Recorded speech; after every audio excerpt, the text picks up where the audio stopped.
புஸ்தகம் 39ஆம் அதிகாரம், அதில் 17, 18 வாசிங்க. ஆனால் அந்நாளிலே உன்னை தப்புவிப்பேன் என்று கர்த்தர் சொல்லுகிறார். நீ பயப்படுகிற மனுஷரின் கையில் ஒப்பு கொடுக்கப்படுவதில்லை. உன்னை நிச்சயமாக விடுவிப்பேன். நீ பட்டயத்துக்கு இரையாவதில்லை. நீ என்னை நம்பினபடியால் உன் பிராணன் உனக்கு கிடைத்த கொள்ளை பொருளை போல் இருக்கும் என்று கர்த்தர் சொல்லுகிறார். அல்லேலூயா, அல்லேலூயா, அல்லேலூயா. நான் நிச்சயமாகவே உன்னை விடுவிப்பேன் என்று இந்த வாரம் கர்த்தர் நம்மோடு கூட பேசுகிறார். அல்லேலூயா. நிச்சயமாகவே ஆண்டவர் பைபிளில் நிறைய இடத்துல நிச்சயமாகவே முடிவு உண்டு இப்படிலாம் சொல்லியிருக்கிறார். அவர் சொல்கிறதே நிச்சயம்தான். ஆண்டவர் வாயை திறந்து சொன்னாலே அது நிச்சயம்தான். ஆனால் சில இடத்துல ஆண்டவர் உறுதியாக ஒரு விஷயத்தை சொல்லும் பொழுது நிச்சயமாகவே என்று சொன்னால் யாரும் அதை தடுக்க முடியாது என்ற அர்த்தம். அல்லேலூயா. யாரும் அதுக்கு குறுக்க நிற்க முடியாது. எந்த சக்தியும் அதை மேற்கொள்ள முடியாது. நிச்சயமாகவே. ஹல்லேலூயா. ஆண்டவர் புதிய ஏற்பாட்டு நாட்களில் இன்னும் அழகா சொல்றார், மெய்யாகவே மெய்யாகவே நான் உங்களுக்கு சொல்லுகிறேன். ஹல்லேலூயா. அதே போல ஆண்டவர் மெய்யாகவே நம்மிடத்தில் சொல்லுகிறார், நான் உன்னை விடுவிப்பேன். காரணம் நீ என்னை நம்பினபடியா. ஹல்லேலூயா. இந்த வசனம் யாருக்கு சொன்ன வார்த்தை அப்படின்னா, எரேமியா தீர்க்கதரிசி எத்தியோப்பியன் ஆகிய எபெத் மெலேக் என்று சொல்லுகிற ஒரு எத்தியோப்பியனுக்கு சொன்ன வார்த்தை. அவர் பெயர் என்னன்னா எபெத் மெலேக். கொஞ்சம் சொல்லி பாருங்க, எபெத் மெலேக். அல்லேலூயா. இவருக்கு சொன்ன ஒரு வார்த்தை. இவன் ஒரு இஸ்ரவேலன் கிடையாது, இவன் ஒரு யூதன் கிடையாது, இவன் ஒரு எத்தியோப்பியன். பார்ப்பதற்கு அழகான ரூபம் இவனிடத்தில் இருக்காது, பார்ப்பதற்கு ரொம்ப அட்ராக்டிவாலாம் இருக்க மாட்டான். எபெத் மேலேக் என்ற பெயருக்கு அர்த்தம் அடிமை என்ற அர்த்தம். இவன் ராஜா அரண்மனையிலே இவன் ஒரு அடிமையாக இருந்து கொண்டிருந்தான். ஆனால் அந்த எரேமியா தீர்க்கதரிசி அந்த யூதா தேசம் எல்லாத்திற்கும் போய், தேசம் அழிக்கப்பட போகிறது, இப்போ பாபிலோன் ராஜா வரப்போகிறான், இப்போ தேசம் அழியும் அப்படின்னு சொல்லி தீர்க்க தரிசனம் சொல்லி கொண்டிருந்த எரேமியா இந்த எபெத் மேலேக்கை மாத்திரம் பார்த்து சொல்லுகிறார், அந்நாளிலே நான் உன்னை தப்புவிப்பேன். ஹல்லேலூயா, ஹல்லேலூயா. முழு தேசத்துக்கும் சொல்கிற வார்த்தை என்ன? இன்னும் வரான், இப்போ கொத்தோடு தூக்கிட்டு போவான், அப்போ உங்களை பாபிலோன் ராஜா வாரான், ஒரு நியாய தீர்ப்பு, கர்த்தருடைய நியாய தீர்ப்பு வருகிறது அப்படின்னு சொல்லி பயங்கரமாக பேசுகிறாரு. ஆனால் எபெத் மேலேக்கை பார்த்து சொல்கிறாரு, அந்த பாபிலோன் ராஜா வருகிற அந்நாளிலே நீ பயப்படாத, உன் பிராணன் உனக்கு கிடைத்த கொள்ளை பொருளை போல் இருக்கும், நான் உன்னை தப்புவிப்பேன். அல்லேலூயா. நிச்சயமாகவே நான் உன்னை விடுவிப்பேன். பாபிலோன் ராஜாவா இருந்தா என்ன, யாரா இருந்தா என்ன, ஒருத்தரும் உன்னை தொட முடியாது, நான் உன்னை விடுவிப்பேன். அல்லேலூயா. ஒருவேளை நீங்கள் பயத்தோடு இந்த இடத்துல நீங்கள் வந்திருக்கலாம். குடும்பத்தில் பலவிதமான போராட்டங்கள், பாஸ்டர் என்ன செய்கிறதுன்னு தெரியல, கர்த்தர் எனக்கு வாழ்க்கையில் ஏதோ ஒரு வெளிச்சம் எனக்கு தெரியல, நடுக்கடலில் இருப்பது போல் இருக்கிறது என்று, நடுக்காட்டில் இருப்பது போல் இருக்கிறது என்றெல்லாம் நீங்கள் சொல்லலாம். ஹல்லேலூயா. இந்த காலை வேளையிலே நீங்கள் அவரை நம்பி இந்த இடத்திலிருந்து கடந்து செல்லுங்க. கர்த்தர் நிச்சயமாகவே அவருடைய விடுதலையின் கரத்தை இந்த வாரத்தில் நீங்கள் பார்ப்பீங்க. விசுவாசிக்கிறவங்க ஆமென் சொல்லுங்க. ஹல்லேலூயா, ஹல்லேலூயா. இந்த எபெத் மேலேக்கு ஏன் ஆண்டவர் இவனுக்கு இப்படி ஒரு வாக்குத்தத்தத்தை கொடுத்தார்? அப்போ இவன் கண்டிப்பாக ஏதோ ஒரு பெரிய விஷயம் பண்ணியிருக்கணும் அல்லவா? ஹல்லேலூயா. இவன் ஏதோ ஒரு காரியத்தை செய்திருக்கிறான் அல்லவா? அதனால தான் ஆண்டவர் இப்படி ஒரு வாக்குத்தத்தத்தை கொடுத்தார். இவன் என்ன செய்தார் அப்படின்னா, நீங்கள் எரேமியா 38ஆம் அதிகாரத்தில் தான் இந்த எபெத் மேலேக் வருகிறார். 38ஆம் அதிகாரத்தோடு அங்கேயும் முடிந்து போகிறார். வேறு எங்கேயுமே அவர் வரலை. ஆனால் அங்கே ஒரு வேலையை அவர் செய்கிறார். என்ன நடக்கிறது அப்படின்னு சொல்லி பார்த்தீங்கன்னா, ஆமென், அதெல்லாம் நம்ம வாசித்துட்டு ஒரு சில வசனம் மட்டும் வாசிப்போம், மற்றது நான் உங்களுக்கு சொல்லுகிறேன். நீங்கள் எரேமியா 38:6 நீங்கள் பாருங்கள், வாசிக்க வேண்டாம், நீங்கள் பாருங்கள். அதில் பார்த்தீங்கன்னா எரேமியாவை பிடித்து தண்ணீர் இல்லாத ஒரு துறவிலே எரேமியாவை போட்டு விட்டார்கள். அந்த துறவிலே எரேமியா இறங்கி கொண்டிருந்தான். அந்த தண்ணீர் இல்லாத அந்த கிணறு உளையான சேர். எப்படிப்பட்டது? அது உளையான சொன்னால் அப்படி இழுத்துக்கிட்டே இருக்கும். ஆட்கள் என்ன செய்யும்? கீழே இழுத்துக்கிட்டே இருக்கும். அங்கே எந்த சாப்பாடும் கிடையாது, தண்ணீரும் கிடையாது, வெறும் சகதி போன்ற ஒரு கிணறு. அந்த கிணறுக்குள்ளே இவர் தீர்க்க தரிசனம் சொன்னதுனால ராஜா இவனை என்ன பண்ணார்னா, இந்த கிணத்துக்குள்ள தூக்கி போடுங்கன்னு கட்டளை கொடுத்து அந்த உலைக்குள்ளே இல்லைன்னா அந்த கிணற்றுக்குள்ளே எரேமியாவை பிடித்து தள்ளிவிட்டார்கள். எவ்வளோ சங்கடம் பார்த்தீங்களா? ஆண்டவருடைய ஊழியத்தை செய்கிறதுனால, ஆண்டவருடைய வார்த்தையை சொல்கிறதுனால யாரும் அவரை மதிக்கலை, யாருக்கும் அவரை பிடிக்கலை. ஆமேன், ஸ்தோத்திரம். நீ ஏதோ பாபிலோன் தேசத்தை பிடித்துட்டு போகிறான், நீங்கள் மனம் திரும்புங்கன்னு பிரசங்கம் பண்ணது யாருக்குமே பிடிக்கல.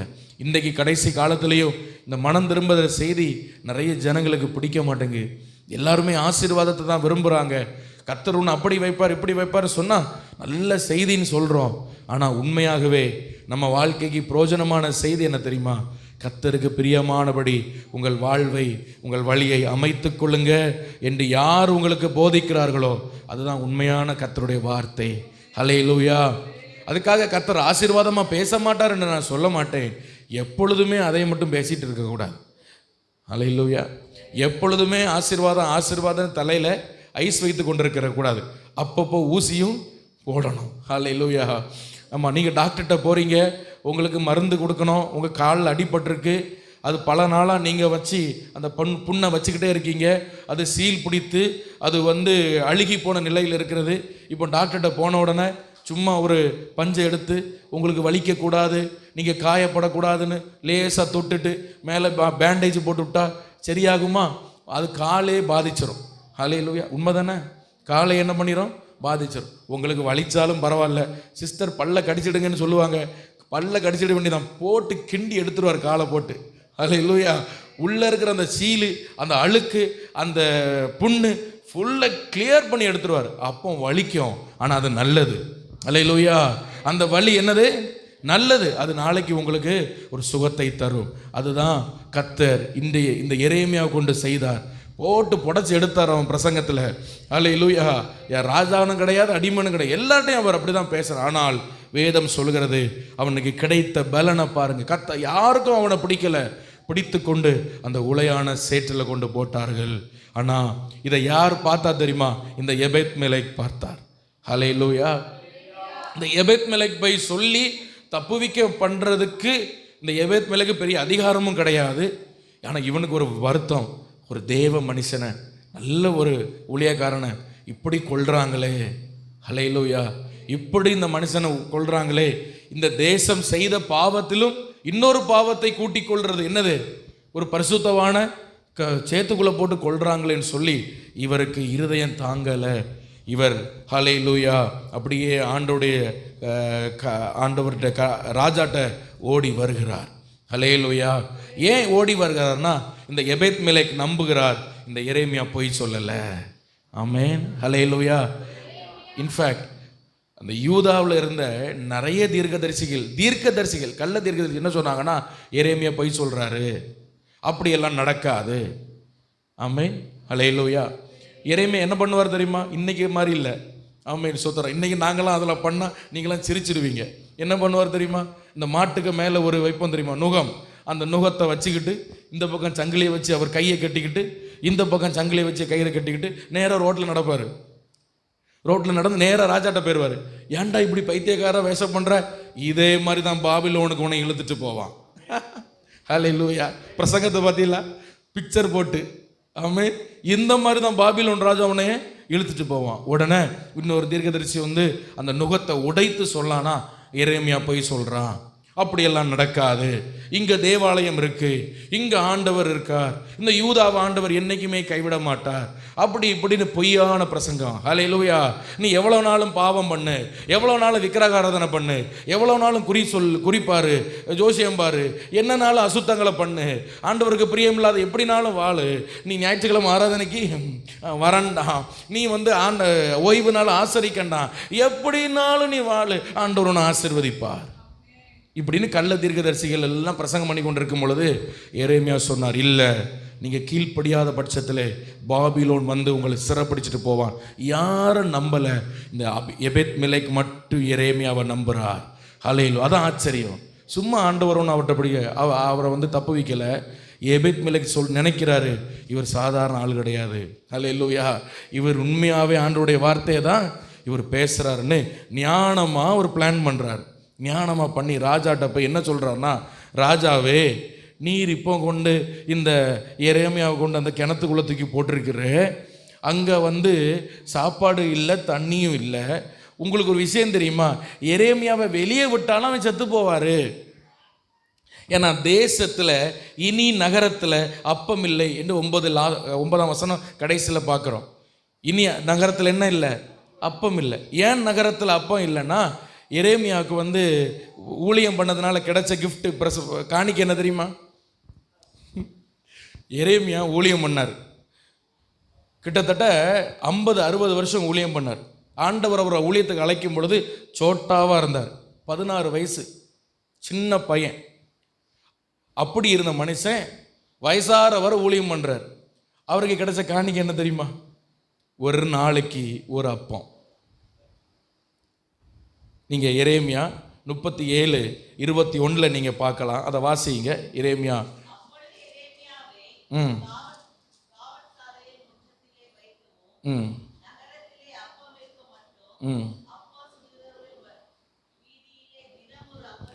தினம் ஒரு அப்பத்தை அவனுக்கு வாங்கி கொடுக்கவும் கட்டளையிட்டான். அல்லேலூயா. அப்போ காணிக்கை என்னது? ஒரு நாளைக்கு ஒரு பிரெட்டு. ஆண்டவரே, எவ்வளவு கஷ்டப்பட்டிருக்காங்க ஊழியக்காரங்க. Praise the Lord. அல்லேலூயா. ஒரு நாளைக்கு ஒரு பிரெட்டு, அதை சாப்பிட்டுட்டு நீ செத்தாலும் சரி, உயிரோடு இருந்தாலும் சரி. இப்போ இந்த எபெத் மெலேக் வந்து சொல்கிறாரு, ராஜாவே, தேசத்தில் ஒரு நாளைக்கு ஒரு பிரெட்டு கொடுக்குற அளவு கூட ஒன்றும் இல்லை, எல்லாம் பஞ்சம். அதனால அவனை தூக்கி எதுக்கு கிணத்துல போடுறீங்க? அது ஒன்று தேவையில்லாத ஒரு பாவத்தை நீங்கள் கூட்டுறீங்க. வெளியே விட்டாலே அவர் செத்து போவார். எவ்வளோ ஞானமாக பேசுகிறாரு பாருங்க. அல்லேலூயா. இனி நகரத்தில் என்ன இல்லை? அப்போ இல்லை. உங்கள் பாவத்தோடு இன்னொரு பாவத்தை கூட்டாதீங்க. அவனை வெளியே விட்டாலும் செத்து போவான். எதுக்கு போட்டு அப்படின்னு சொன்னோன்னு, இதுதான் ஞானம். அல்லேலூயா.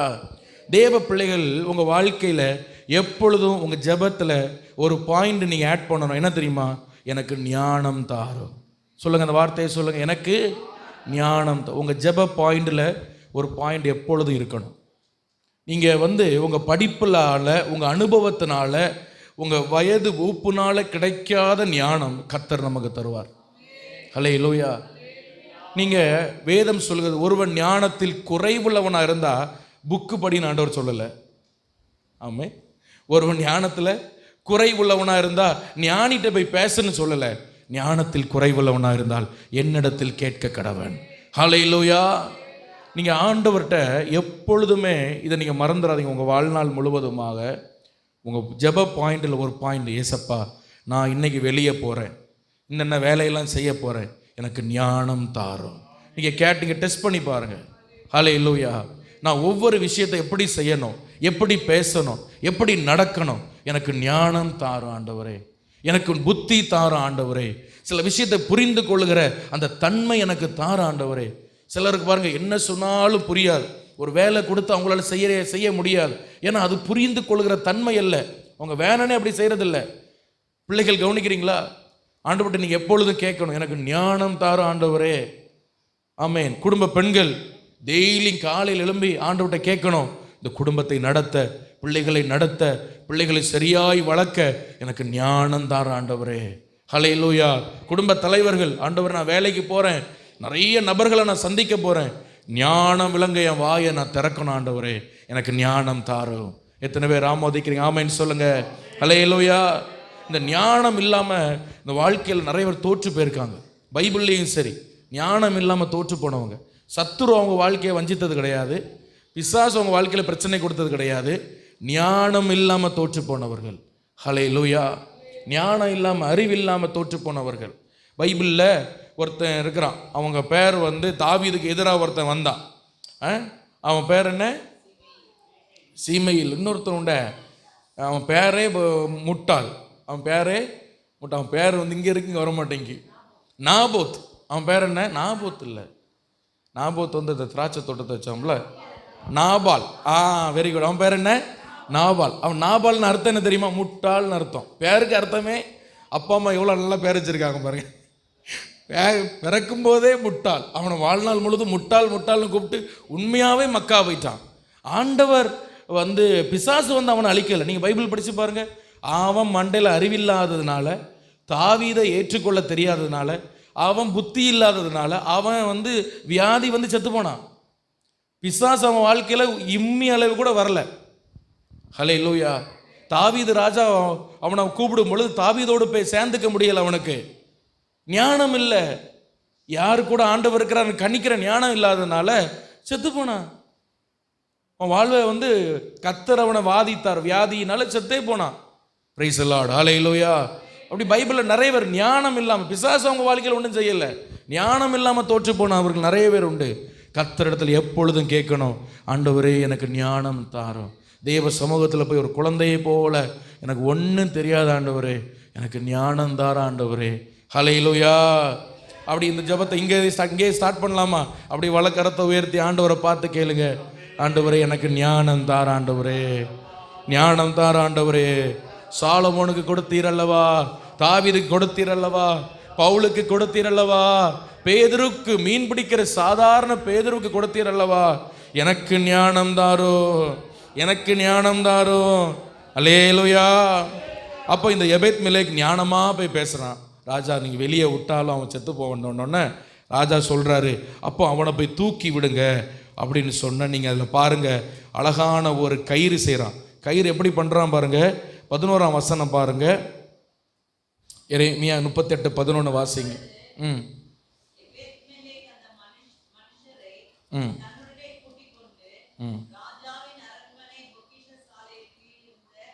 ராஜாவின் அரண்மனை பொக்கிஷசாலை கீழ் இருந்த அறைக்குள் புகுந்து கிழிந்து போன பழம்புடவைகளையும் கந்தை துணிகளையும் எடுத்துக்கொண்டு போய் அவைகளை கயிறுகளால் எரேமியா ஆண்டவிக்கு துறவிலே. அதான் இது இன்னொரு ஞானம். ஆண்டவர் அவனுக்கு கொடுத்த ஞானத்தை பார்த்தீங்களா? எங்க கயிறு இருக்கு கயிறு இருக்குன்னு தேடிட்டு இருந்தா இவன் கடைசியில் எங்க போயிடுவான்? ஆள் இருக்கனே பாதி கழுத்து வர போயாச்சு கீழே. ஹல்லேலூயா. இப்போ போய் கயிறு கயிறுன்னு தேடிட்டு இருந்தா ஆள் முங்கி உள்ள போயிடுவான். அவன் பாருங்க, நேரம் அவனுக்கு மைண்ட் எங்கே போகுது பாருங்க. கீழே போனால் அங்கே கிழிஞ்ச ட்ரெஸ் எல்லாம் கிடக்கு, எல்லாத்தையும் எடு. 30 பேர் சேர்த்து கயிறு திரிங்க, கட கட கட கட கடன்னு கயிறு திரிக்கிறான். நேராக போகிறான் எபேத் மேலேக்கு. பாருங்க, அந்த கிழிந்த புடவைகளால் ஒரு கயிறை உண்டு பண்ணி அது சொல்கிறான், உம்முடைய அக்குளுக்குள் கயிறுக்குள் அடக்கி வைத்து கொள்ளும் சொல்கிறான். ஏன்னா அவனுக்கு பிடிச்ச மேலே எழும்ப முடியாது, அவ்வளோ ஸ்ட்ரென்த் இல்லாமல் இருக்கான் எரேமியா.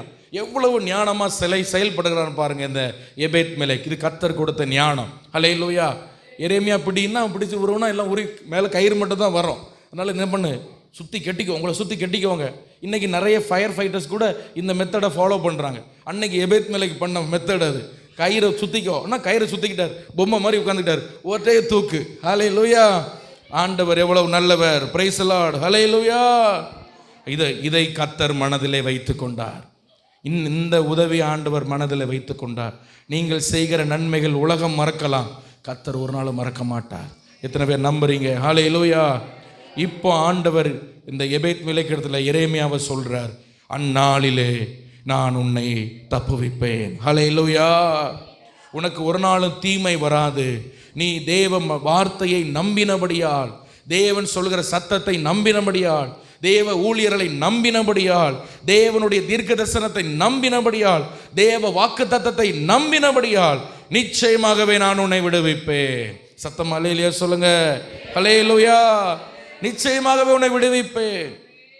கொஞ்சம் கற்பனை பண்ணி பாருங்க. நெகட்டிவா சொல்ற தீர்க்க தரிசனத்தை நம்பினவனுக்கே விடுதலைன்னா, நெகட்டிவ்னா நான் என்ன சொல்றது, வந்து அழிவு வந்துடும், பிரச்சனை வந்துடும், இன்னும் பாபிலோன் ராஜா வாரான். கவனிக்கிறீங்களா? எத்தனை பேர் கவனிக்கிறீங்க? பாபிலோன் ராஜா வாரான், அது வாரான், அப்படி சொன்ன வார்த்தை நம்பினவனுக்கே விடுதலைன்னா, இன்னைக்கு ஆண்டவர் உங்களோடு பேசுறார், நான் உன்னை விடுவிப்பேன். ஹல்லேலூயா. இதை நீங்கள் நம்பினால், எவ்வளோ பெரிய ஆசீர்வாதம் யோசிச்சு பாருங்க. ஹல்லேலூயா. கர்த்தர் அவர் நம்மை விடுவிக்கிற கர்த்தர்.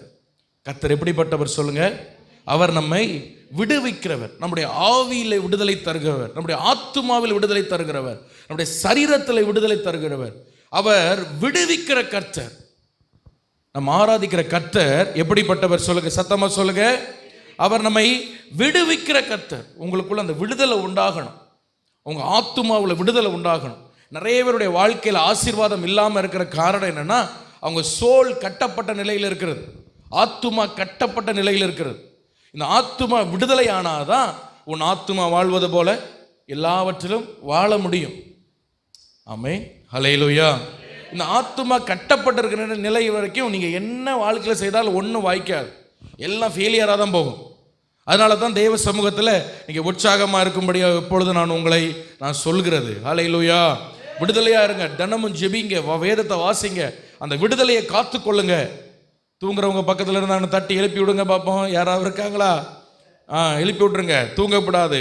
அது கரெக்டாக அந்த பிரசங்க நேரத்தில் பிசாசு என்ன பண்ணுவான்னா, உங்கள் ஆத்மாவை கட்டிலிருந்து நீங்கள் விடுதலை ஆகக்கூடாதுன்னு உங்கள் காதுக்குள்ளே எதையாவது ஒன்று சொல்லி உங்களை ராரிராரோ பாடி தூங்க வச்சிருவான். ஆமென். ஆமாம், சோத்திரம். கர்த்தர் உங்களை காத்து கொள்வாராக. அதனால் யாரும் தூங்கிடாதீங்க, தயவு செய்து கவனிங்க. சரி, இப்போ இந்த விடுவிக்கிற கர்த்தர் எதற்காக நம்மை விடுவிக்கிறார் என்று சொல்லி நம்ம பார்க்க போகிறோம். 3 ஆசீர்வாதங்களை நமக்கு கொடுக்கும்படியாகத்தான் ஆண்டவர் நம்மை விடுவிக்கிறவராய் இருக்கிறார். வாசிக்கலாம். Price the Lord.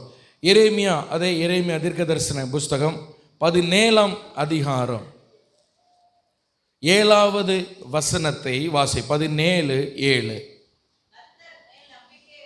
கர்த்தர் மேல் நம்பிக்கை வைத்து கர்த்தரையே தன் நம்பிக்கையாய் கொண்டிருக்கிற மனுஷன் யாருன்னா அவன் பாக்கியவான். இந்த எபேத் மேலேக்கு எப்படிப்பட்டவன்? கர்த்தரை நம்பினான், அதனால அவன் பாக்கியவானாய் மாறினான். பாபிலோன் ராஜா யூதாவை அழிக்கும் பொழுது அவனுடைய ஜீவன் தப்புவிக்கப்பட்டது, அவன் பாக்கியவானாய் மாறினான்.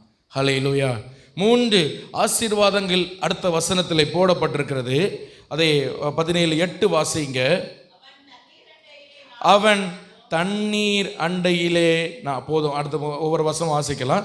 முதல் ஆசீர்வாதம் என்னன்னா, அவன் தண்ணீர் அண்டையிலே நாட்டப்படுகிறான். அல்லேலூயா சொல்லுங்க. தண்ணீர் அண்டையிலே நாட்டப்படுகிறான். யார் நாட்டப்படுறது? கர்த்தரை நம்புகிற ஒரு மனுஷன். கர்த்தர் ஏன் ஒரு மனிதனை விடுதலை ஆக்குகிறார் தெரியுமா? அவனை கொண்டு ஒரு ஆசீர்வாதமான இடத்திலே கொண்டு கர்த்தர் என்ன பண்ணுகிறார்னா நாட்டுகிறார். இந்த வார்த்தை சொல்லுங்க, ஆசீர்வாதமான இடத்தில் நாட்டுகிறார். சொல்லுங்க, இந்த பக்கம் சவுண்டு. ஆசீர்வாதமான இடத்தில் நாட்டுகிறார்.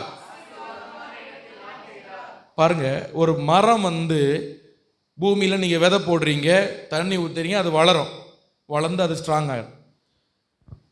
ஆனால் அது வேற ஒரு அனுபவம். அது சில மரம் நீங்கள் எடுத்து வேற ஒரு இடத்துல வச்சிங்கன்னா அது வளராது. ஆனால் கர்த்தர் சொல்கிறாரு, இந்த உலகத்தில் நாட்டப்பட்டிருக்கிற உங்களை எடுத்து கொண்டு ஆவிக்குரிய உலகத்துக்குள்ளே அவர் நம்ம என்ன பண்ணுறாரு? நாட்டுகிறார். சபைக்குள்ளே கொண்டு நாட்டுகிறார். ஹல்லேலூயா. ஒரு ஆசீர்வாதமான இடத்திலே அவர் நம்மை கொண்டு அவர் நம்மை நாட்டுகிறார். அது நாட்டப்படும் பொழுது என்ன நடக்கிறது அப்படின்னு சொன்னா, அவன் கால்வாய் ஓரமாய் தன் வேர்களை அவன் விடுகிறதும் உஷ்ணம் வரதை காணாமல். என்ன வருகிறதை காணாமல்? உஷ்ணம் வருகிறது, ஹீட். இப்போ எல்லாருக்கும் ஹீட்டு தெரியுதா? நல்லாவே தெரியுது, அப்படிதானே? ஹீட்டு தெரியுதா? இந்த ஹீட்டு நம்ம அதிகமாக என்ன வரும்? தூக்கம் வரும், பிரெயின் அப்படி டயர்டாகும். அதனால தான் உங்களுக்கு இந்த சூடு. சில பேர் குளிர் நேரத்துலேயே தூக்கம் வருது, அது என்னது? சரி, ஆனால் பொதுவாகவே இந்த சூடு நேரத்தில் என்ன பண்ணுவோம்னா டக்குன்னு தூக்கம் வரும். ஏன்னா அந்த பிரெயின் அதிகமாக டயர்டாகும் போது சீக்கிரமாக அந்த சூடு இறங்க தூக்கம் வரும் நமக்கு. ஆனால் இங்கே ஒரு வார்த்தை ஆண்டவர் சொல்லுகிறார், ஒருவனை கர்த்தர் ஆசீர்வாதமான இல்லைனா தண்ணீர் ஓரமான இடத்திலே, ஆவிக்குரிய நல்ல ஒரு இடத்திலே, நல்ல ஒரு சபையிலே கர்த்தர் ஒருவனை கொண்டு நாட்டுகிறார். என்ன நடக்கிறது தெரியுமா? அவனுக்கு அந்த உஷ்ணம் அவன் காண்பதில்லை, அந்த ஹீட் அவன் பார்ப்பதில்லை, அந்த ஹீட் அவனை அணுகாது. ஹல்லேலூயா. ஹீட் என்ன செய்யாது, அணுகாது. அந்த அந்த ட்ரீ வந்து ஒரு மரம் நல்ல ஒரு தண்ணீர் பக்கத்தில், அந்த ஓடை பக்கத்தில் நடப்பட்டு இருக்குன்னு சொன்னால் எவ்வளவுதான் சூடடித்தாலும் அது அசையாமல் பச்சை பச்சையாக நின்று அந்த காற்று அழகாக வீசி அது செழித்து ஓங்கி கொண்டு இருக்கும். ஹல்லேலூயா. காரணம் என்னன்னா, அது தண்ணீர் ஓரமாய் அது நாட்டப்பட்டு இருக்கிறது. இதுபோல கர்த்தர் உங்களை நல்ல ஒரு ஆவிக்குரிய சபையிலே, நல்ல ஒரு ஆவிக்குரிய ஒரு உறவுக்குள்ளாக கர்த்தர் நம்மை நாட்டி இருக்கிறார். விசுவாசிக்கிறோங்க? அல்லேலூயா சொல்லுங்க. அல்லேலூயா. கர்த்தர் எதுக்கு உங்களை நாட்டுகிறார் தெரியுமா? இந்த உலகத்தில் நிறைய உஷ்ணம் இருக்கிறது, நிறைய பாடுகள் இருக்கிறது, நிறைய சோதனைகள் இருக்கிறது, நிறைய வேதனைகள் இருக்கிறது. இது எல்லாம் உங்க மேல படும். ஆனா அணுகாம இருக்கிறதுக்காக, உங்கள் வாழ்வை அழிக்காம இருப்பதற்காகத்தான் கர்த்தர் உங்களை கொண்டு வந்து ஒரு சபையில, உங்களை தண்ணீர் அண்டையில, ஆவியானவருடைய பிரசன்னத்தின் அண்டையில உங்களை நடுகிறார். அல்லேலூயா சொல்லுங்க. ஹல்லேலூயா. ஆண்டவருக்கு ஆண்டவர் சோத்திரம் பண்ணலாமா? நன்றி செலுத்தலாமா? சோத்திரம் பண்ணுங்க. ஸ்தோத்திரம் ஆண்டவரே, என்னை நீர் தண்ணீர் அண்டை நாட்டி இருக்கிறதுக்காக ஸ்தோத்திரம் ஆண்டவரே. ஹல்லேலூயா. அப்போ ஊழியர்களாகிய நாங்கள், எங்களுக்கு வேலை என்னன்னா, அடிக்கடி அது பார்த்து அது பாத்தி தானே, அது தண்ணீர் கரெக்டாக பாய்ச்சி உரம் போட்டு, இது எங்கள் வேலை. ஆனால் நாட்டுறது யாருன்னா நாங்கள் இல்லை, கர்த்தர். ஹல்லேலூயா. ஹல்லேலூயா. அப்போ கர்த்தர் என்ன பண்றாருன்னா, ஆசீர்வாதமான ஒரு இடத்துல நாட்டுகிறார். அதனால தான் இன்னைக்கு வரைக்கும் நம்ம வாழ்கிறோம். உலகத்தில் எத்தனையோ உஷ்ணம் நம்ம மேலே பட்டுது, எத்தனையோ பாடு நம்ம மேலே வந்தது, எத்தனையோ போராட்டம் வந்தது. இந்த உலகத்தில் பார்த்தீங்கன்னா சின்ன சின்ன பிரச்சனைகளுக்காக உலகத்தில் என்னெல்லாமோ நடக்குது, நம்ப முடியாமல் காரியங்களாம் நடக்குது. கடந்த நாட்கள் நான் பார்க்கும்போது ஒரு பையன் ஏதோ ஒரு பிள்ளையை லவ் பண்ணியிருக்கிறான். அந்த பிள்ளை இவன் வேண்டான்னு சொல்லியிருக்கு. நான் வடநாட்டில் வீட்டுக்குள்ளே போய் தூங்கிட்டு இருந்த பிள்ளைக்கு மேலே தீயை போட்டு எரிச்சு விட்டான். உலகத்தில் என்னெல்லாம நடக்குது. பிள்ளை படுத்திருக்கும் போதே எரிந்து மரித்து போனால் எவ்வளவு வேதனை பாருங்க. வாழ வேண்டிய பிள்ளைகள் அவன் மேலேயும் தீ பிடிச்சுக்கிட்டு எவ்வளவு அறிவில்லாமல் நடக்கிறாங்க. இந்த உலகத்தில் எத்தனையோ தீமைகள் நடக்கிறது, எத்தனையோ ஆபத்துகள் நடக்கிறது. கர்த்தர் அவை எல்லாவற்றிலும் உங்களை காக்கும்படியாக ஒரு ஆவிக்குரிய இடத்துல உங்களை வந்து நாட்டுகிறார். ஹல்லேலூயா. இதை நீங்க புரிந்து கொள்ளணும், ஆசீர்வாதத்தை புரிந்து கொள்ளணும். சபையின் ஆசீர்வாதத்தை நிறைய பேர் புரிந்து கொள்ளாமல் இருக்கிறதுனால தான் நீங்க ஞாயிற்றுக்கிழமை ஆராதனை அசட்டா பண்றீங்க. ஞாயிற்றுக்கிழமை ஆராதனை அது டைம் இருந்தால் பார்த்துக்கலாம் நினைக்கிறீங்க. சபையின் ஆசீர்வாதம் என்பது அது சாதாரணமானதல்ல. ஒரு அபிஷேகத்துக்குள்ளாய் நீங்கள் வருகிறீர்கள், அது உங்களுக்கு ஒரு பாதுகாவல், அது உங்களுக்கு ஒரு ப்ரொடெக்ஷன். ஹல்லேலூயா. அது எங்களால் ஆனதல்ல, எங்களை அழைத்த கர்த்தரால் ஆனது. ஆமென் சொல்லுங்க. ஹல்லேலூயா. அதனால நான் ஊழியர்காரங்க பெரியாள்னு சொல்லல, எங்கள் மேல் ஒருவர் இருக்கிறார், இந்த அபிஷேகத்தை தந்தவர் ஒருவர் இருக்கிறார். அதுக்குள்ள நீங்க வரும் பொழுது அது உங்களுக்கு ஒரு பெரிய பாதுகாவலா இருக்கிறது. உஷ்ணம் வரும், ஆனா அது உங்களை அணுகாது, அது நீங்க காண மாட்டீங்க. ஹல்லேலூயா. உஷ்ணம் வருகிறதை அணுகாமல் உங்களை காக்கத்தான் கர்த்தர் இந்த உலகத்திலே ஊழியர்களை வைத்திருக்கிறார், தீர்க்கதரிசிகளை வைத்திருக்கிறார், போதகர்களை வைத்திருக்கிறார், அப்போஸ்தலர்களை வைத்திருக்கிறார். எதற்குனா நாட்டப்பட்ட மரத்தை சரியாய் காப்பதற்காக. ஹல்லேலூயா. இதுல சில பேர் சொல்லுவாங்க, நாங்கள் சர்ச்சுக்கெல்லாம் போக மாட்டோம், நாங்கள் எந்த ஒரு ஐக்கியத்தில் நாங்கள் இருக்க மாட்டோம். நீங்கள் ஒரு பாதுகாப்பை இழக்கிறீர்கள், நீங்கள் ஒரு பாதுகாப்பை இழக்கிறீர்கள். உங்கள் வாழ்க்கையில் ஒன்று விட்டு அடுத்தது உங்களை வந்து அடிச்சுக்கிட்டே இருக்கும், உங்களால் எழும்பி நிற்க முடியாது. பிகாஸ் ஏனென்றால் நீங்கள் பாதுகாப்பு அற்ற இடத்துல இருக்கிறீங்க. அது நாங்கள் கர்த்தர்கிட்ட டைரக்டாக பேசுவோம், அதெல்லாம் நடக்காது. ஹல்லேலூயா. கர்த்தர்கிட்ட டைரக்டாக பேசி நாங்கள் வாசனத்தை வாங்கி நாங்கள் நடப்போம், அப்படிலாம் நடக்காது. கர்த்தர் அதை ஒரு நாளும் செய்யவே மாட்டார். கர்த்தர் சும்மாவா ஊழியர்களை வைத்திருக்கிறார், சும்மாவா ஆண்டவர் ஒரு சபையை வைத்திருக்கிறார். நீங்கள் எவ்வளவு பெரிய ஜப வீரர்களாக இருந்தாலும் சரி, ஒரு நாளைக்கு 24 மணி நேரமும் என்னால் ஜெபிக்க முடியும், முழங்கால் போட்டால் 24 hours என்னால் ஜெபிக்க முடியும் என்கிற ஒரு நிலையில் இருந்தாலும் நல்லது. ஆனால் சில ரகசியங்களை ஊழியர்களை கொண்டு தான் ஆண்டவர் வெளிப்படுத்துவார். அது இது எங்களால் உண்டானதல்ல. திரும்பவும் சொல்கிறேன், இது கர்த்தருடைய அழைப்பு. ஹல்லேலூயா. நீங்கள் எவ்வளவு பெரிய வெளிப்பாடுடைய ஆட்களாக இருக்கட்டும், சில விஷயங்களை ஊழியர்களை கொண்டு தான் ஆண்டவர் செய்வார். நான் இதை அனுபவபூர்வமாய் நான் பார்த்துருக்கிறேன். Praise the Lord. ஹல்லேலூயா. நாங்கள் இவ்வளோ தூரம் நாங்கள் ஊழியத்தில் இருக்கிறோம், எங்கள் மேலே ஆண்டவர் சிலரை வைத்திருக்கிறார். சில தலைமை பாஸ்டர் ஒருத்தர் இருக்கிறார். என்ன தான் நாங்கள் ஜெபம் பண்ணாலும் சில விஷயத்தை அவரை கொண்டு தான் எங்களுக்கு ஆண்டவர் சொல்லி தருவார். ஹல்லேலூயா. ஏன் ஆண்டவர் அதை செய்கிறார்? அது ஆண்டவர் வைத்த ஒழுங்கு. குடும்பம் ஆண்டவர் வைத்த ஒழுங்கு, சபை ஆண்டவர் வைத்த ஒழுங்கு, ஸ்தாபனம் ஆண்டவர் வைத்த ஒழுங்கு. இந்த ஒழுங்குக்குள்ள நீங்க வரும் பொழுதுதான் ஆசீர்வாதம், உஷ்ணம் வருவதை நீங்க பார்க்க மாட்டீங்க. ஹல்லேலூயா. ஆனால் சிலவருக்கு இந்த ஒழுங்கு பிடிக்காது. நான் இந்த தனியாகவே ஜெபம் பண்ணிடுவேன், தனியாகவே நான் மோசையை போல வனாந்தரத்துக்கு போயிடுவேன், அப்படியே போயிரு. ஹல்லேலூயா. அதெல்லாம் ஒரு வாழ்க்கை ஒரு நாள் உருப்படாது. எங்கேயாவது போய் வண்டி முட்டை தான் செய்யும். 2 நாள் பயங்கர ஃபயராக இருந்தது போல இருக்கும், 2 மாதம் பயங்கர அக்கனியாக இருந்தால் போலும், 3ஆவது மாதம் வரும் பாருங்க ஒரு உஷ்ணம், மொத்தத்தில் மரத்தை கீழே தள்ளி போட்டுரும். அந்த நேரத்தில் நீங்கள் வாழ்க்கையில் நீங்கள் நின்று பிடிப்பதற்கு கர்த்தர் உங்களை நாட்டின் இடத்துல உங்களை கர்த்தர் நீர் பாய்ச்சுவார். Price the Lord. ஹல்லேலூயா. எத்தனை சாட்சிகள் நீங்கள் சொல்ல முடியும்? நான் இப்படிப்பட்ட நிலையோடு வந்தேன் பாஸ்டர், இப்படிப்பட்ட பிரச்சனையோடு நான் வந்தேன், கர்த்தர் இந்த வார்த்தை எனக்கு தந்து என்னை வாழ வைத்தார். என் வாயிலிருந்து அறியாமலே இந்த வார்த்தை வந்திருக்கும் உங்களுக்கு. அதுதான் அந்த ஒழுங்குக்குள்ளே நீங்கள் இருக்கும் பொழுது உங்களுக்கு கிடைக்கிற அந்த நன்மைகள். ஹல்லேலூயா. அதனால தான் உங்களை திரும்ப நாங்கள் சொல்கிறது, ஆராதனையை அசட்டை பண்ணாதீங்க, கரெக்டாக வந்துடுங்க. ஏன்னு சொல்கிறேன்னா, உங்கள் வாழ்க்கையில் வருகிற நிறைய பிரச்சனைகளுக்கு அது உங்களை பாதுகாக்கிற ஒரு கோட்டையாக, ஒரு ப்ரொடெக்ஷனாக அது இருக்கிறது. ஆமேன்னு சொல்ல முடியுமா? ஹல்லேலூயா. அப்போ ஒரு மரத்துக்கு சூடு வேணுமா வேண்டாமா? எத்தனை பேர் சொல்ல முடியும்? ஒரு மரத்துக்கு சூடு வேணுமா வேண்டாமா? வேணும். ஹல்லேலூயா. அதுபோல உங்கள் வாழ்க்கைக்கு அவ்வப்போது சில பாடுகள், துன்பங்கள் சொல்லுங்க வேணும். ஒரு மரத்தை அது சூடே படப்படாது. நான் ஒரு மரம் வளர்க்க போகிறேன் பாஸ்டர், அது சூடே படப்படாது. அப்படி 40 கவரை போட்டு பொதிஞ்சு அப்படியே நீங்கள் ஒரு இடத்துல வைக்க பாருங்க, 2 நாளில் வாடி போகிறோம், அது அப்படியே அழுகிரும். உண்மை தானே? அதுக்கு என்ன வேணும்? ஒரு சூடு, சிம்பிளாக ஒரு சூடு அது மேலே படணும். அது தண்ணி வேணும், அதுக்கு சூடு வேணும். அதுபோல் நம்ம வாழ்க்கையில் சில பாடுகள் அவசியம்.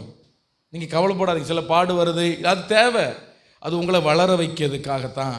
அது நீங்கள் இன்னும் ஆண்டவருக்குள்ளே இன்னும் வேரூன்றி வர்றதுக்காகத்தான். மற்றபடி நீங்கள் உங்களை அழிவுக்காகலாம் அது அல்ல. Praise the Lord. Hallelujah. Amen. சங்கீதம் 1:3 இதுக்கேற்ற ஒரு வசனம் அது சொல்லுகிறத பாருங்க. இரவும் பகலும் அவருடைய வேதத்தில் வாசிங்க. அவன் நீர்க்கால்கள் ஓரமாய் நடப்பட்டு தன் காலத்தில் தன் கனியை தந்து. யார் அப்படி இருப்பா? வசனம் 2 சொல்லுது, இரவும் பகலும் அவருடைய வேதத்தில் தியானமா இருக்கிறவன். Hallelujah. Hallelujah. Praise the Lord. கர்த்தருடைய பரிசுத்த நாமம் மகிமைப்படவனாக. அப்போ ஒரு மரம் கனி கொடுக்கணும்னா, அதுக்கு என்ன வேணுங்க? வெயில் வேணும், சூடு வேணும், சூரிய வெளிச்சம் அதுக்கு மேலே படணும். பட்டாதான் என்ன கிடைக்கும்? விட்டமின் டியா ஏதோ ஒன்று கிடைக்கும், அதுக்கு ஏதோ ஒரு விட்டமின் கிடைக்கும். அப்போ தான் அந்த பச்சை கலர், அந்த செடியில் இருக்கிற அந்த பச்சை கலர் சொல்லுவாங்கள்ல, அது தலைக்கும். அப்போ எது? வெயில் படணும். அதுபோல் நீங்கள் கனி கொடுக்கிறவளாய் மாறணும் அப்படின்னா உங்கள் மேலே சில பாடுகள், சில துன்பங்கள் அது என்ன செய்யணும்? பட்டே ஆக வேண்டும். எனக்கு ஒரு பாடம் வரப்படாது பாஸ்டர், ஜோம் பண்ணுங்க, எனக்கு ஒரு பிரச்சனை வரப்படாது ஆண்டவர் அப்படியேனா அது 2 நாளில் வாடிடும். ஹல்லேலூயா. அப்போ கர்த்தர் அந்த பாடுகளை உங்களுக்கு தருகிறார், நீங்கள் வாடி போகும்படி அல்ல, நீங்கள் வளரும்படி. எத்தனை பேர் நம்புறீங்க? ஹல்லேலூயா. சில பாடுகளை ஆண்டவர் அனுமதிக்கிறார், நீங்கள் கனி கொடுக்கும்படி, நீங்கள் வளரும்படி. நீங்கள் அப்போ இதில் நம்ம காத்து எப்படி தப்பு வைக்கணும்னா, எப்பொழுதும் இரவும் பகலும் ஆண்டுடைய வார்த்தையில் அதிகமாக தியானமாக இருக்கணும். அப்படி இருந்தால் கர்த்தர் உங்களை நாட்டினதற்கான அந்த பலனை நீங்கள் பார்க்க முடியும். ஹல்லேலூயா. என்ன நோக்கத்தோடு ஆண்டவர் உங்களை நாட்டினாரோ அந்த நாட்டினதற்கான பலனை நீங்கள் கண்டிப்பாக பார்க்க முடியும். ஆமாம். அந்த எரேமியா 17ஆம் அதிகாரம் அந்த 8ஆம் வசனத்தில் 2வது பகுதியில் உஷ்ணம் வருகிறதை காணாமல் அடுத்தது போட்டிருக்கிறது, இலை எப்படி இருக்கிறதா? பச்சையாக இருக்கிறதா. நீங்கள் பச்சையான இலைய உள்ள செடி எப்படி இருக்கும்? பார்க்க எப்படி இருக்கும் சொல்லுங்கள்? ரொம்ப அழகாக இருக்கும், அப்படிதானே? காஞ்சி இருக்கிறது எப்படி இருக்கும்? ஒரு காற்றடித்தாலும் இலை எல்லாம் உதிர்ந்து காஞ்சி போயிருக்கு. காற்றடித்தாலும் ஒரே மாதிரி தான் இருக்கும், மழை அடித்தாலும் ஒரே மாதிரி தான் இருக்கும், எல்லா நேரத்தும் ஒரே. ஆனால் பச்சையான செடி பாருங்கள், காற்று அடித்தோன்னு அப்படி என்ன செய்யும்? அப்படியே அசையும். ஹல்லேலூயா. ஆமாம். அதுபோல தான் இந்த ஆராதனையில் வரும்பொழுது எப்படி வரணும்? பச்சையான, தாவீது சொல்கிறான், தேவனுடைய ஆலயத்தில் பச்சையான. ஏன் பச்சையான சொல்கிறது? வெறும் ஒலிவ மரம்னு சொல்லாமல் ஏன் பச்சையான ஒலிவ மரம்? காற்று அடித்தோன்னு அது என்ன ரெஸ்பாண்ட் பண்ணும். ஆமாம். ஹல்லேலூயா. கை தட்டுங்கன்னா அது கை தட்டும். அது மரம் என்னது? அது பச்சையான ஒலிவ மரம். இங்கே இருந்து அப்படி நாங்களும் ஆவியில் நிறமும் நீங்களும் ஆவியில் நிறம். அது ரியாக்ஷன் இருக்கும். ஏன்னா என்ன மரம்? அது பச்சையான மரம். அது காற்றடிச்சு ரியாக்ட் பண்ணும். சில பேர் அப்படியே இலை உதிர்ந்து காய்ந்து போய் நீங்கள் வந்திருப்பீங்க. அப்போ என்ன இருக்காது? ரியாக்ஷன். அப்போ திரும்ப உங்களை துளிர்க்க வைக்க தான் ஆண்டவர் சில நேரங்களில் உங்களை அப்படியே ஒரு பூஸ்டப் பண்ணுறார். அப்போது நீங்கள் தேவ சமூகத்துக்கு வரும்பொழுது காலையில் நல்லா ஜெபம் பண்ணிட்டு வரணும். நான் சொல்கிறது எது பேர் புரியுது? ஹல்லேலூயா. சண்டே நிறைய கிறிஸ்துவர்கள் இருக்கிற பெரிய சோதனை என்னன்னா, ஞாயிற்றுக்கிழமை ஜெபம் பண்ண மாட்டாங்க காலையில். ஏன்னா அவங்க சொன்னால் சர்ச்சில் போய் மொத்தமாக நான் ஜெபம் பண்ணிக்கிட்டேன் வட்டிக்கு முதல்ல. நீங்கள் வீட்டில் இருந்து நல்லா ஜெபம் பண்ணிட்டு வரணும். வீட்டில் இருந்து என்ன பண்ணணும்? நல்ல ஆண்டவர் சமூகத்தில் இருந்து ஜெபம் பண்ணிவிட்டு நீங்கள் வந்து பாருங்கள். டிஃப்ரென்ஸ் கண்டிப்பாக உங்களுக்கு தெரியும். உங்களுக்கு தூக்கம் வராது, உங்களுக்கு டயர்டாக இருக்காது. ஏதோ ஒரு புது பலன் உங்களுக்கு வந்த மாதிரி, ஒரு புது பூஸ்ட் குடித்த மாதிரி இருப்பீங்க. அதுபோல் நீங்கள் முதல்ல வந்துடணும். அந்த சோத்திர பகுதி இருக்குது பாருங்கள், பாட்டுக்கு முன்னாடி ஒரு சோத்திர பகுதி சோத்திரம் பண்ணுறோம் பாருங்கள், அந்த பகுதியிலே நீங்கள் வந்துடணும். வந்தால் தான் உங்கள் ஆத்துமா அப்படியே கொஞ்சம் கொஞ்சமாக ஆண்டோடைய சமூகத்தில் அது பூஸ்டப் ஆகி அது கழுகு போல் அது எழும்போம். Price the Lord. Hallelujah.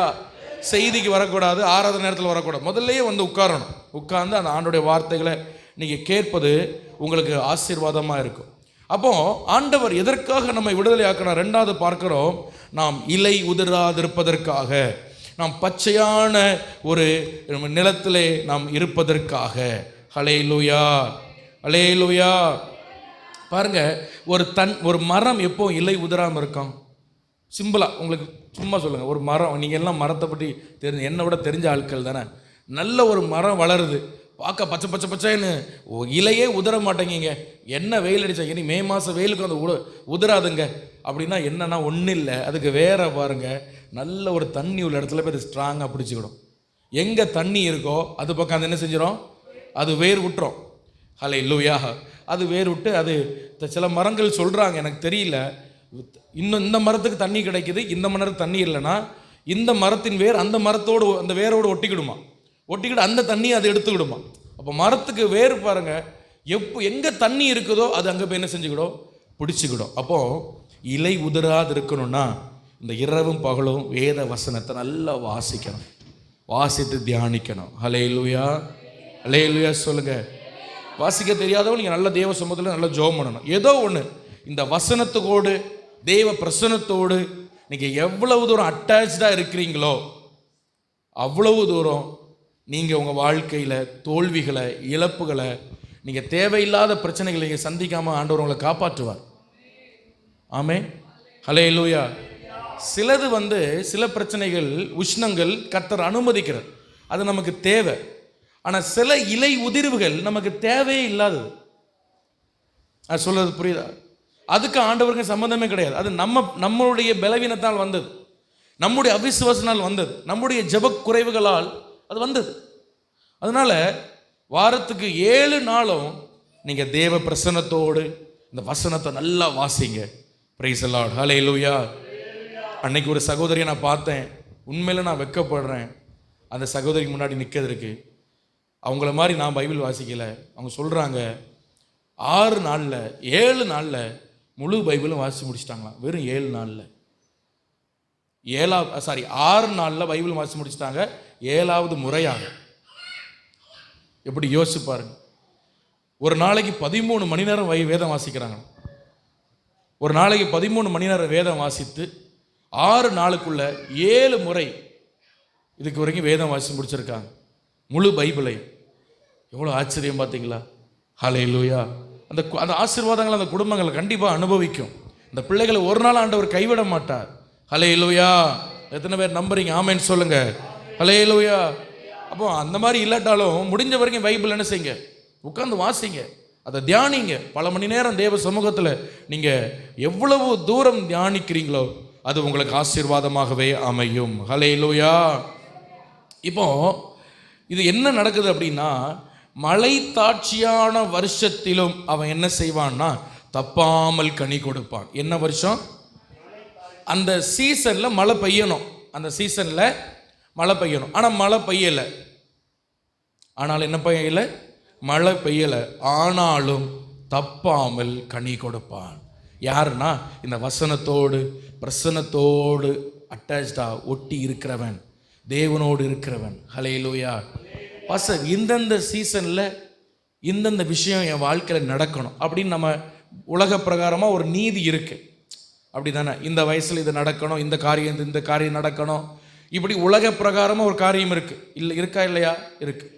Pastor, அவங்களுக்கு அது நடந்துட்டு, இவங்களுக்கு அது நடந்துட்டு, இந்தந்த டைமில் இந்தந்த காரியம் இந்தந்த சீசனில் நடக்கணும் அப்படின்னு நாம் நினைக்கிறோம். ஆனால் இந்த செய்தியை நான் ஆயத்தம் பண்ணும் பொழுது ஆண்டவர் எனக்கு கொடுத்த ஒரு தீர்க்க தரிசனமான வார்த்தை என்னன்னு சொன்னால், இயற்கைக்கு அப்பாற்பட்ட சில விஷயம் நம்ம வாழ்க்கையில் நடக்கு. அதான் இயற்கை கிடையாது, அது இயற்கை கிடையாது. இயற்கை அப்படி நடக்கணும், ஆனால் அது நடக்காமல் இருக்கு.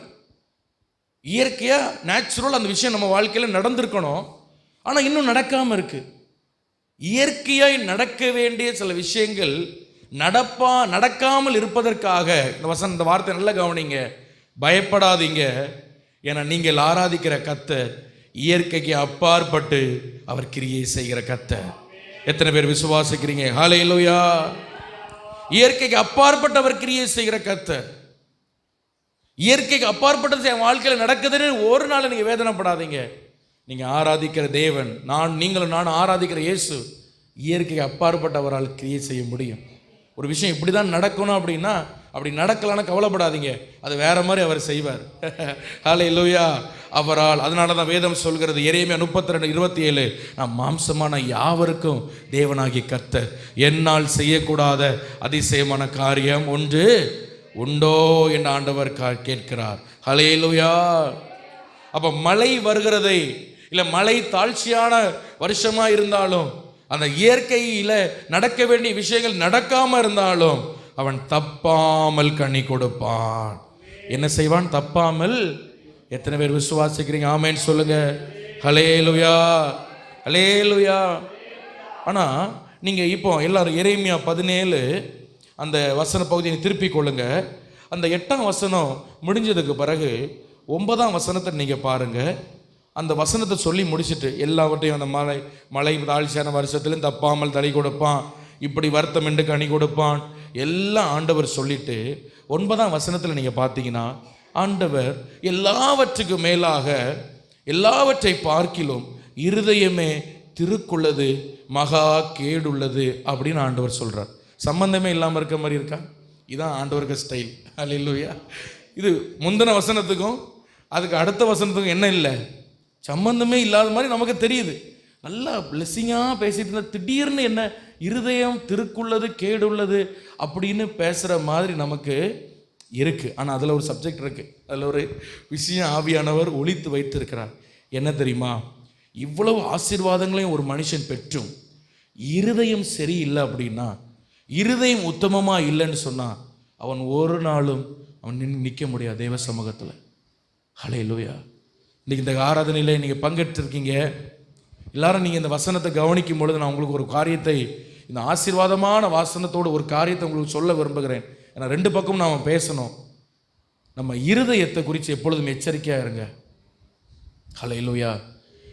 ஏன்னா எல்லாவற்றையும் பார்க்கிலும் நீங்கள் உங்கள் வாழ்க்கையில் சில பிரச்சனை சொல்கிறீங்க, இது பிசாசுனால் வந்தது, இது இந்த ஆவி அந்த ஆவி எந்த ஆவி, எல்லா ஆவியும் நீங்கள் பேர் சொல்கிறீங்க.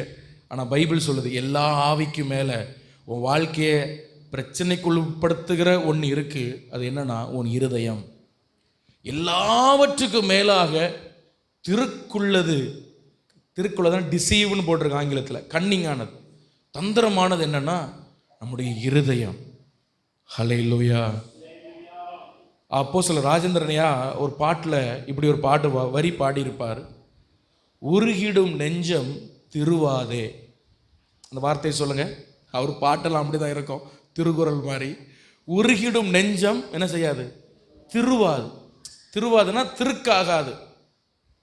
ஒரு இருதயம் தேவ சமூகத்தில் எப்பொழுதுமே உடைந்து அழுகிற இருதயமா இருந்தால் அந்த இருதயம் என்ன செய்யாதான்? திருவாதான், திருக்குள்ளதா.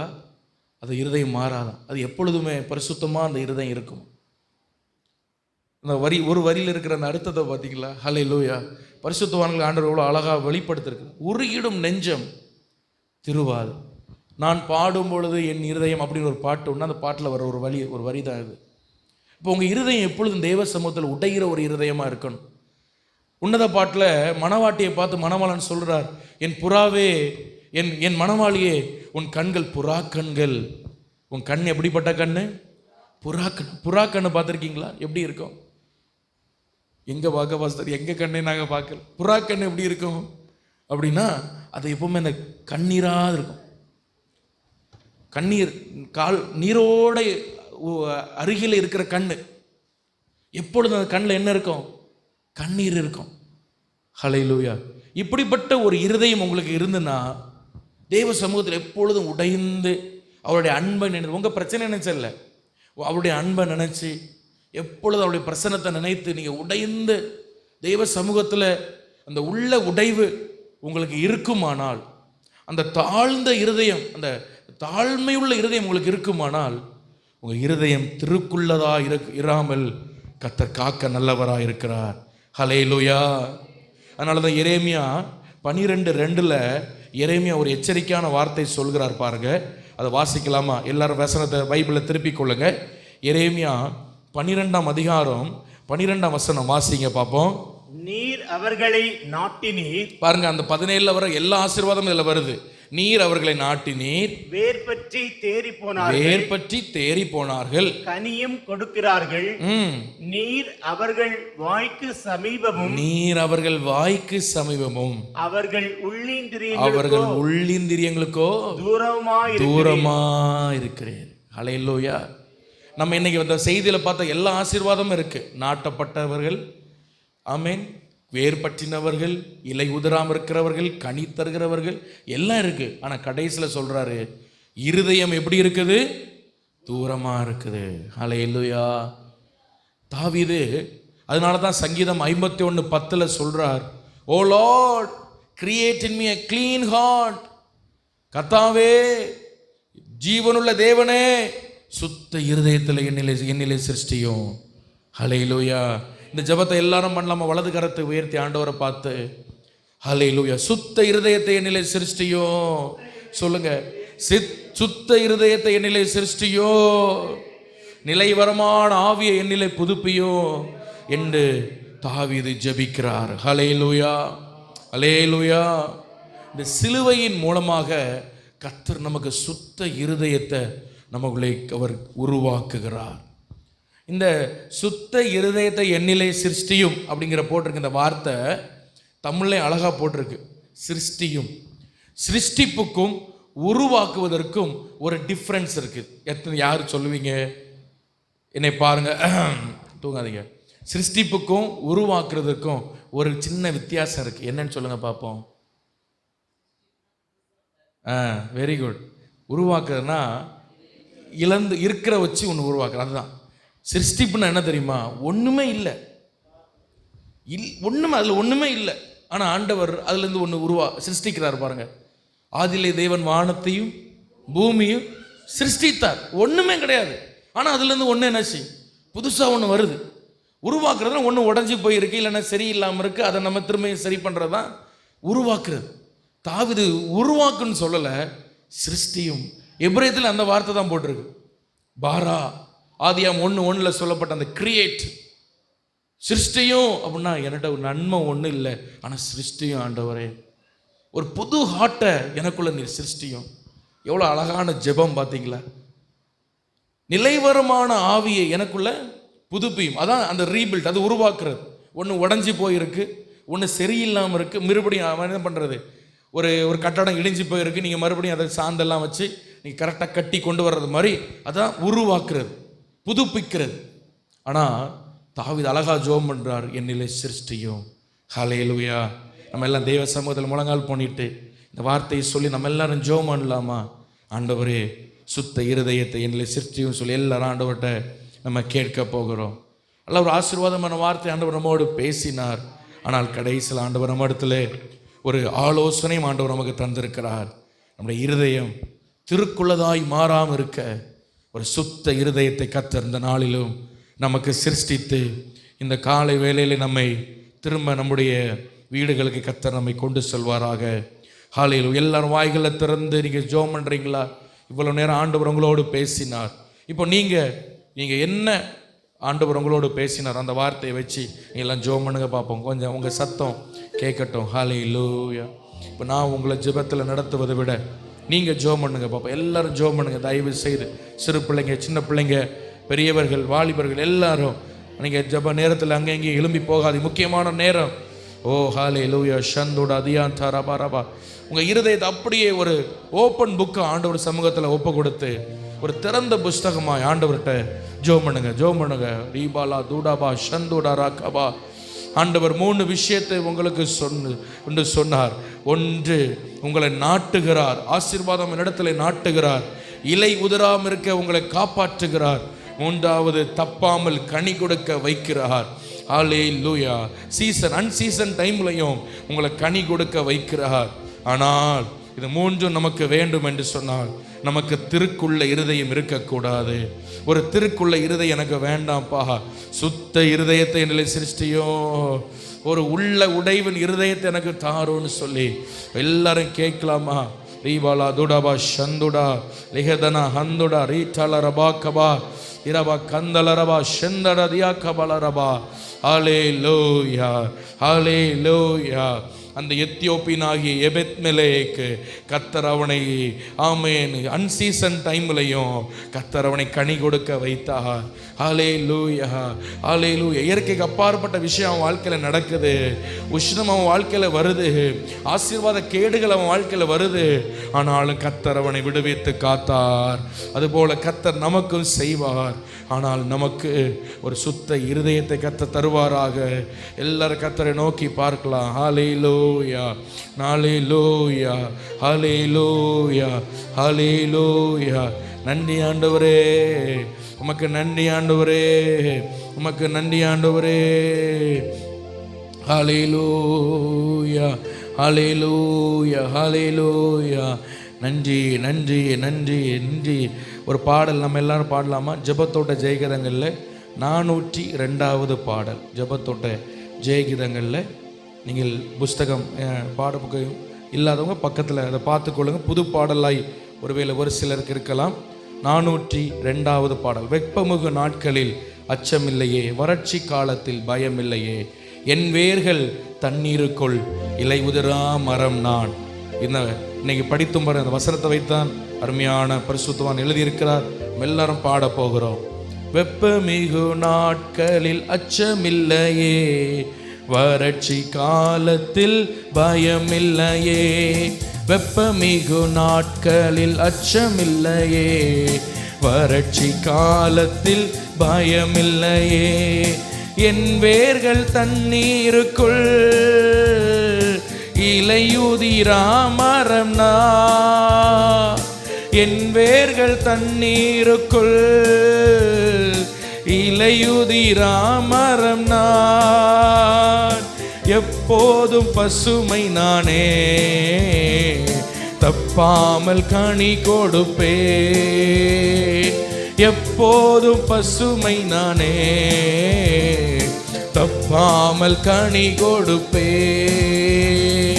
நம்பியுள்ளேன் கர்த்தரையே, உறுதியாய் பற்றிக் கொண்டே, நம்பியுள்ளேன் கர்த்தரையே, எல்லாரும் பாடலாம்.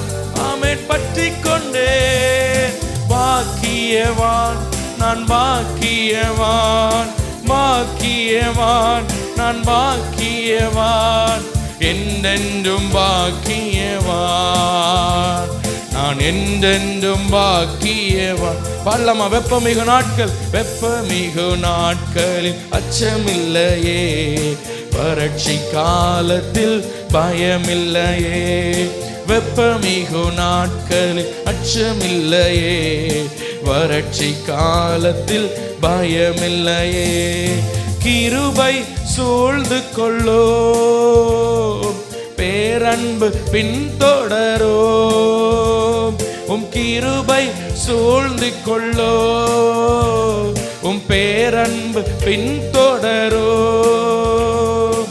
இதயம் அகமகிலோ, இன்னிசை தினம் பாடோ, என் இதயம் அகமகிலோ,